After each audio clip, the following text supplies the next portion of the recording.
अस्सलाम वालेकुम guys, welcome back to my YouTube channel. So yes guys, हमारा आज का जो टॉपिक है that is about uncertainty. Like in the previous class we had studied about precision and accuracy. So in today's video we are going to study uncertainty in detail. First of all, you just need to know the meaning of uncertainty. Uncertainty means when you're uncertain about something, when you think that there's a small mistake but you're not sure, like you are doubtful regarding it. You need to know first thing that error and uncertainty is a different thing. Error means a huge blunder, right? When you made an error means there's a huge blunder, but when you are uncertain it means that maybe there's a mistake or maybe there's not.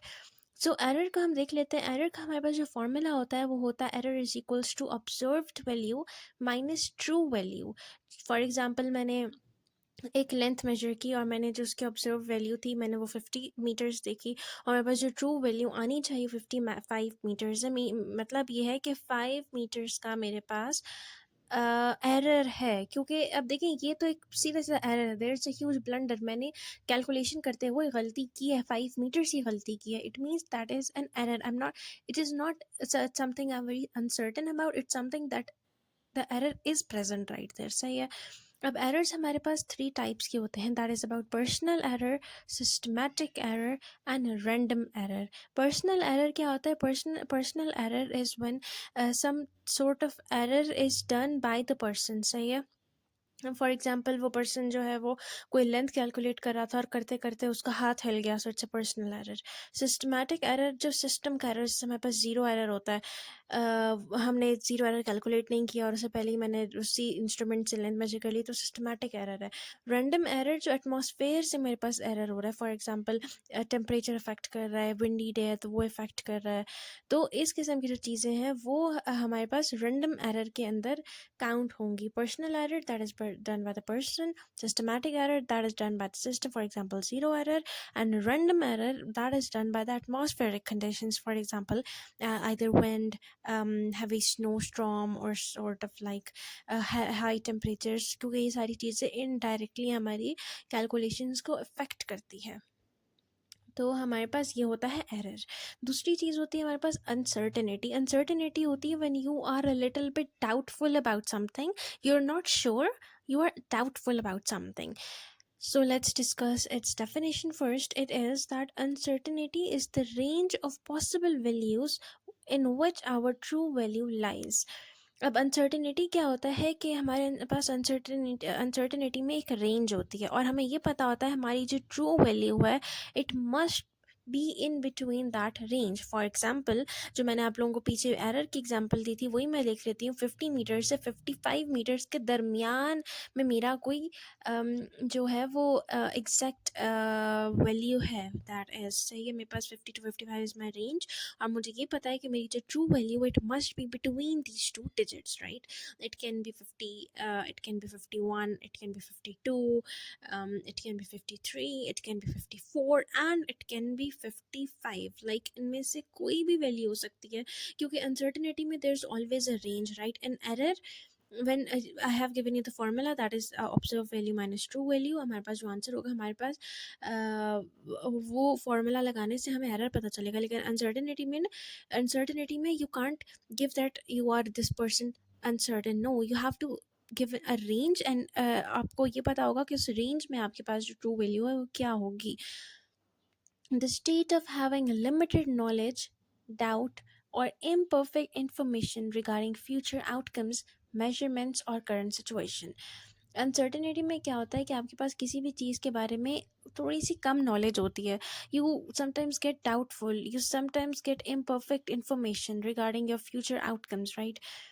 तो यही हो जाता है कि अगर आप doubtful हो, सो doubt होता है कि एरर नहीं, सॉरी, गलती हो भी सकती है और नहीं भी हो सकती है, राइट?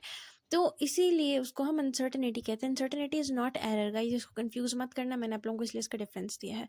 अब करते हैं हम understanding uncertainty in measurement. For example, मेरे पास एक ग्लास स्लैब है और मैंने उसकी लेंथ मेजर करनी है।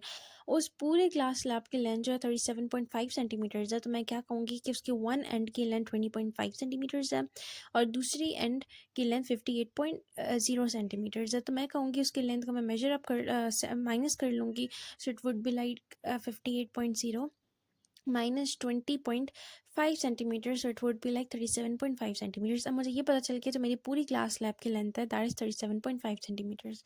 अब उसके अलावा मेरे को ये भी देखना पड़ेगा कि जिस इंस्ट्रूमेंट से मैंने लेंथ मेजर किया उसका लीस्ट काउंट क्या है। अब मेरे पास जो least count of that ruler है वो है क्या, 0.1 सेंटीमीटर्स है। अब मुझे ये पता है 0.1 सेंटीमीटर को मैं डिवाइड करूँगी 2 के साथ, एक कॉर्नर पे हो जाएगा 0.05, दूसरे कॉर्नर पे हो जाएगा 0.05, सही हो गया है। और मैं प्लस माइनस के साइन के साथ इसको लिखूंगी क्योंकि हमारे पास uncertainty that is always written with the sign of plus minus. अब हमारे पास टोटल अनसर्टेनिटी क्या है, plus minus 0.1 centimetre. Total uncertainty means the least count of that measuring instrument, सही हो गया है। अब मैंने क्या किया कि जो मेरे पास टोटल लेंथ थी दैट वाज 37.5 सेंटीमीटर्स, मेरे पास लीस्ट काउंट थी that was plus minus 0.1 centimetres. तो मेरे पास जो टोटल लेंथ आ गई है वो आ गई है 37.5 प्लस माइनस 0.1 सेंटीमीटर्स। अब मेरा इसका क्या मतलब है, what does it mean guys, ये जो मैंने प्लस माइनस साइन के साथ अपनी लास्ट इक्वेशन लिखी है ये वाली, अब इसका क्या मतलब है, इसका मतलब ये है कि मेरी जो वैल्यू है ना 37.5 centimetres plus minus 0.1 means that my length might be between 37.4 centimetre and 37.6 centimetres.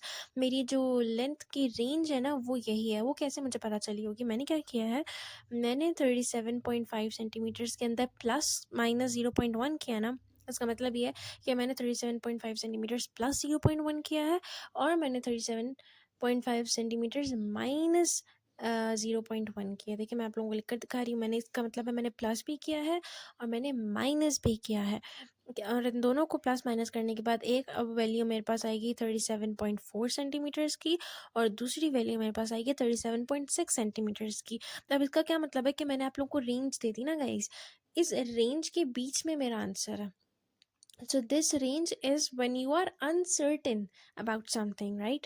So absolute uncertainty always means the least count, that is 0.1 centimeters. Measured value is 37.5 centimeters. Fractional uncertainty होता है least count divided by measured value, 0.1 divided by 37.5 centimeters करूँगी तो मेरे पास answer आएगा 0.003 centimeters.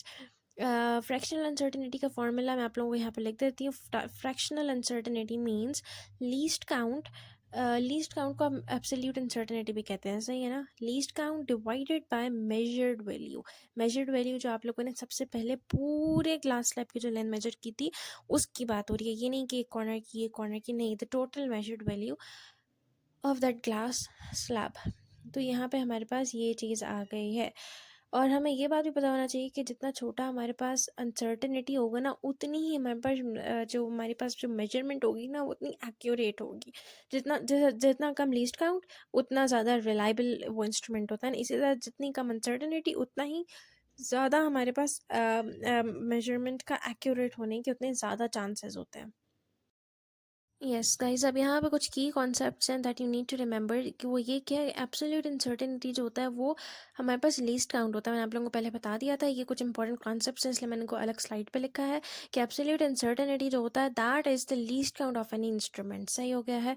और जो हमारे पास fractional uncertainty होती है that is absolute uncertainty divided by the measured value, right. तो हमारे पास ये हो जाती है। और जो परसेंटेज अनसर्टेनिटी, परसेंटेज का मतलब होता है मल्टीप्लाइड बाय 100, तो हमारे पास फ्रैक्शनल अनसर्टेनिटी मल्टीप्लाइड बाय 100 हो जाएगी। फ्रैक्शनल अनसर्टेनिटी हमारे पास फॉर्मूला ऊपर दिया हुआ है, absolute uncertainty divide by measured value multiplied by 100। Yes guys, अब हमने जो पीछे फार्मूलाज पढ़े हैं हम उनको अप्लाई करेंगे। कैसे करेंगे कि फॉर एग्जांपल मेरे पास एक मीटर रूल है, मीटर रूलर कहते हैं उसको, कहते हैं ना। और उससे मैंने जो लेंथ मेजर किया दैट इज़ 37.5 सेंटीमीटर्स।